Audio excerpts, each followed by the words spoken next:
दोस्तों, क्योंकि सास भी कभी बहू थी कि आज के एपिसोड में हमने देखा कि नोएना मिहिर से कहती है कि उसे ऐसा लगता है कि वह सच में तलाक चाहता ही नहीं है। मिहिर जवाब देता है कि अगर वह तलाक नहीं चाहता तो फिर हर डेट पर क्यों जाता है। लेकिन परेशानी ये है कि तुलसी वहां आती ही नहीं है। नोयाना ये सारी बातें सुनकर चिढ़ जाती है और कहती है कि अब कच्छ निकलने का समय हो गया है। तभी हम देखते हैं कि मिहिर तैयार हो जाता है। वह अपनी भावनाओं को दबाते हुए शांत दिखता है, लेकिन उसके भीतर अजीब सा बेचैनी का माहौल है। दूसरी ओर ऋतिक भी कच्छ जाने की तैयारी कर रहा होता है। वह अपनी पैकिंग में व्यस्त है, लेकिन उसकी आंखों में एक छिपी हुई उदासी साफ नजर आती है। तभी उसकी छोटी सी बेटी उसके पास आती है और पीछे से उसे पकड़ लेती है। वह मासूमियत भरे स्वर में कहती है, पापा, मुझे मैथ का सवाल समझ नहीं आ रहा है। क्या आप मुझे समझा देंगे? आप तो मैथ में बहुत अच्छे थे ना।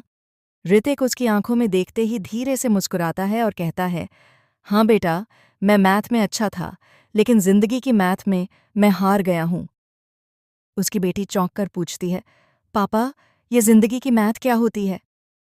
इसी बीच मिताली वहां आ जाती है और गंभीर स्वर में कहती है, तुम इसे क्या सिखा रहे हो? ये तो छोटी सी बच्ची है। ऋतिक तुरंत ही बोलता है, हाँ, यही तो मैं भी कह रहा हूं। ये छोटी सी बच्ची है, क्या तुम इसकी मदद भी नहीं कर सकती? तुम्हें इतना भी मैथ नहीं आता कि इसे समझा सको? वैसे भी मैं तुमसे बहस क्यों कर रहा हूं? मुझे तो पता है कि तुमसे बात करने के बाद मेरा दिमाग ही खराब हो जाता है। मिताली ठंडी आवाज में कहती है, मैं क्यों बताऊं? मतलब क्या? वैसे भी मैं तुम्हारे साथ आ रही हूं। ऋतिक गंभीर होकर पूछता है, तुम वहां जाकर क्या करोगी? जरा मुझे भी बताओ। मिताली जवाब देती है, तुम वहां जाकर क्या करोगे?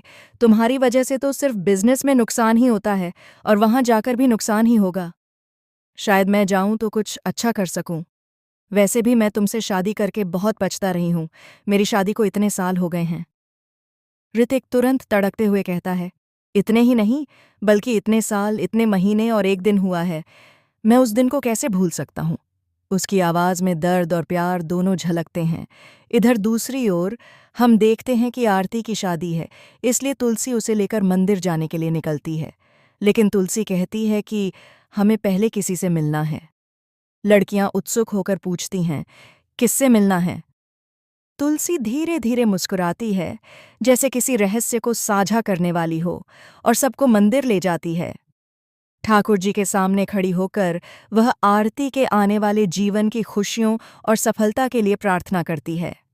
उसकी आंखों में एक अनकही चिंता और स्नेह दोनों झलकते हैं।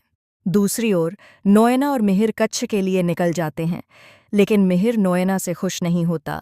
वह हर बात पर उसे ताने देता है और बार बार उसे डार्लिंग कहता है। नोएना चिढ़कर कहती है, मिहिर, मुझे बार बार डार्लिंग कहना बंद करो। ये तुम्हारे मुंह से अच्छा नहीं लगता। जब भी तुम मुझे नोएना डार्लिंग कहते हो, ऐसा लगता है जैसे तुम मुझे गाली दे रहे हो। मिहिर हल्के हंसते हुए कहता है, ऐसा क्यों डार्लिंग? मैं तो तुम्हें दिल से कहता हूं। वैसे भी इस दुनिया में सिर्फ दो ही डार्लिंग हैं, एक मोना डार्लिंग और दूसरी नोएना डार्लिंग। यह सुनकर ड्राइवर भी हंसने लगता है। नोएना गुस्से में कहती है, हंसना बंद करो और ध्यान से गाड़ी चलाओ। कुछ ही देर में मिहिर और नोएना की गाड़ी अंजार यानी कच्छ पहुंच जाती है। जैसे ही मिहिर वहां पहुंचता है, उसे एक अजीब सा अपनापन महसूस होता है। उसे लगता है जैसे वह वर्षों बाद अपने पुराने घर में लौट आया हो। वह तुरंत ड्राइवर से गाड़ी मोड़ने को कहता है और अम्बा कुटीर के पास जाकर रुकवाता है। नोएना से कहता है, तुम गाड़ी साइड में लगाओ, मैं अभी आता हूं। इधर दूसरी ओर पार्थ, मिताली और ऋतिक भी पीछे पीछे आ रहे होते हैं। पार्थ चिंतित होकर पूछता है, दादू यहाँ कहाँ जा रहे हैं? हमें तो कच्छ जाना था, लेकिन ये यहाँ क्यों रुक गए? ऋतिक कहता है, चलो, हम इनका पीछा करते हैं। मिताली ताना मारते हुए कहती है, हाँ, तुम्हें पीछा करने के अलावा और आता ही क्या है? मिहिर उस गली में पहुंच जाता है जहां कभी उसकी मां का घर हुआ करता था। वहां पहुंचकर वह भावुक हो जाता है।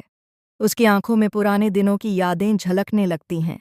वह अपने बचपन, अपनी मां और तुलसी के साथ बिताए पलों को याद करता है।